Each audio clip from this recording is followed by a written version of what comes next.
Another topic we're talking about is some of the transportation improvements, not only along Lee Highway, specifically at the Glebe Road intersection, but at the Ballston Metro.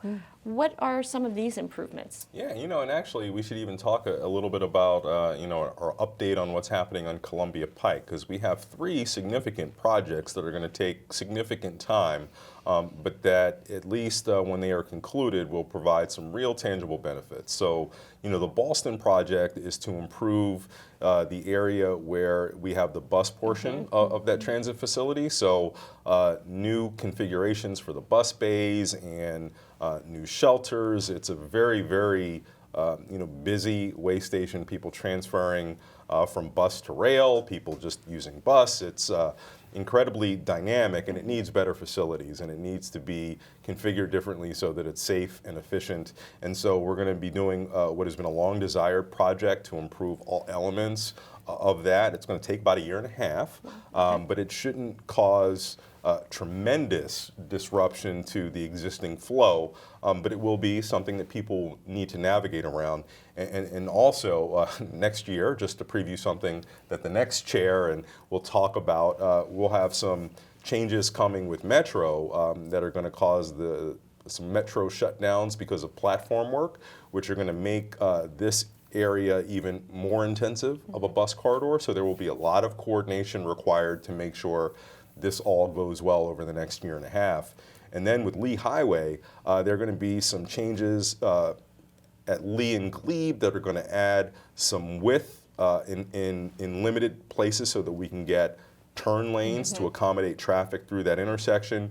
New bus shelters, better intelligent street lights. We need to get that intersection working more efficiently because it is frequently the cause of significant backups, which impede mobility. And then in Columbia Pike, people have been living with a multimodal project that's undergrounding utilities and widening sidewalks and straightening out and better aligning the street grid. It's a multi-year infrastructure investment that will continue for a while longer and is going to get to a phase of disruption that's going to cause some significant changes in the way people move on Columbia Pike.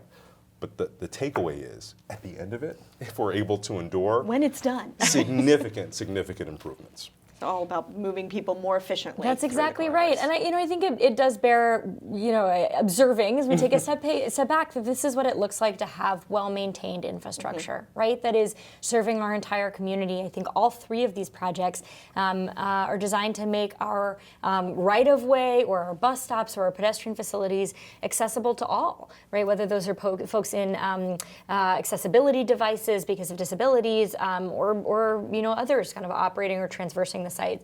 The pain is real, but I think this is what it looks like to be part of a community that continues to invest and reinvest in its infrastructure so that everyone, no matter whether they're on bike, or pedestrian, cars, or bus rider, has a safe experience above all.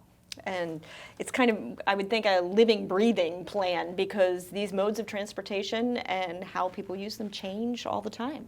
So they do, but I will say one of the things that we're hoping will be the case with these significant improvements are that this is not something that we're going to need to revisit frequently. Right. These are multi-decade long investments, so there's a lot of planning.